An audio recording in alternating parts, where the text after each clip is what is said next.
How are we doing today? Good. How do you like the storytellers so far? That's awesome. Okay, well, my name is Emily, and I'm here to tell you the true story of the Three Little Pigs by John Seska. Yes, have you guys ever heard the story of the Three Little Pigs? Yeah? And do you guys know who the bad guy is? Yeah, and exactly. What did he do? Yes. You guys Yeah, you guys are all right. You guys are all right. Great answers, everybody. Okay, so I'm here to tell you the true story, the real side of the story, my side of the story. I'm the wolf, Susie Q Wolf, but you can call me Sue. Now, I don't know how this whole big bad wolf thing got started, but it's all wrong. Maybe it's because of our diet. I mean, it's not my fault that wolves eat cute little animals like bunnies and sheep and pigs. That's just the way Mama raised us. If a big old cheeseburger was cute, folks would probably think that you guys were big and bad too. But anyways, this is the real story. Way back in Once Upon a Time, I was making a birthday cake for my dear old granny's birthday. And I had a terrible sneezing cold. I was huffing and puffing and just sneezing real bad. So then I was making the birthday cake and I ran out of sugar. So I decided that I would walk to my neighbor's house to borrow a cup of sugar. So I walked down the street and asked the first neighbor. Now, this neighbor was a pig, and he wasn't too bright either. He had built his house out of straw. Y'all ever build a house out of straw? No, that's silly. That's what I feed my horses. So I knocked on the door. Can you guys knock with me? Knock, knock, knock. And of course, the minute I knocked on the door, they fell on right in. Now, I didn't want to be rude or nothing, just walk into somebody else's house. So I hollered, "Howdy, little pig, are you in?" No one answered.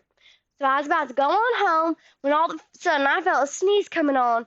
And I huffed and I puffed and I sneezed a great sneeze. Sneeze with me, but cover your nose. 1, 2, 3. Achoo! Oh, and just like that, the whole straw house came tumbling down. And right there was the first little pig, dead as a doornail. Now, it seemed bad to just leave a perfectly good ham dinner just lying there in the snow. So I did what I had to do. I ate him up. So then I decided to walk to my next neighbor's house. I walked down the street to the next neighbor's house. Now, this neighbor was the first little pig's brother. He was a little smarter, but not much. He had made his house out of sticks. Y'all ever bake a house out of sticks? No. So I knocked on the door to the stick house. Guys, knock with me. Knock, knock, knock. And I hollered, "Howdy, little pig, are you in?"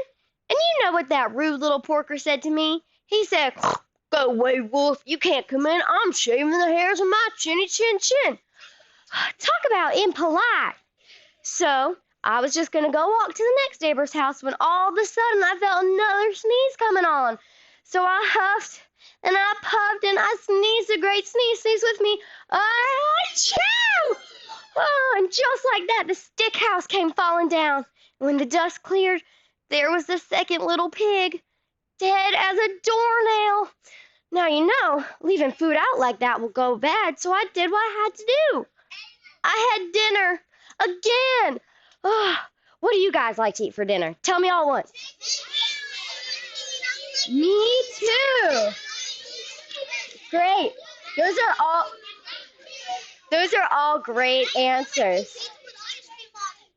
Those are all really good answers. So, all right, thank you.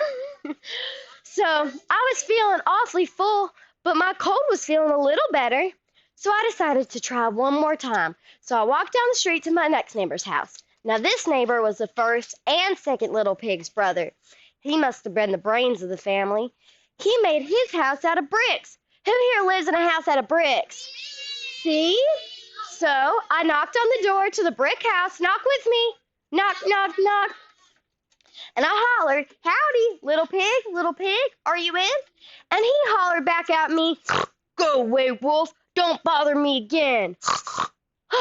So I was just about to give up and go home and make my granny a nice birthday card instead of a birthday cake when that pig hollered at me one more time and said, "And your old granny can sit on a pin." Now, I'm usually a pretty calm lady, But when someone talks about my granny like that, I go a little crazy. So, of course, when the cops showed up, I was kicking and trying to knock down this pig's door. When the reporter showed, they heard about the 2 pigs that I had for dinner earlier that night. And they made all that huff and puff and blow your house down up. So that's it. I was framed. Now, do you have a cup of sugar I could borrow? And that was the true story of the 3 little pigs by John Seska. Now, what can we learn from that story? Do you guys have any idea? Yeah, what do you think?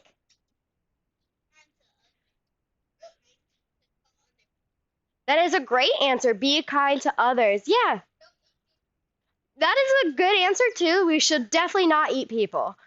Yeah?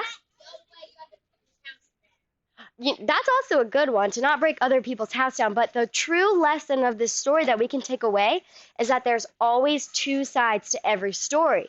You guys already knew the pig side of the story. Now you heard the wolf side of the story. So it's up to you guys to decide which side you believe. Do you guys have any questions? Yeah.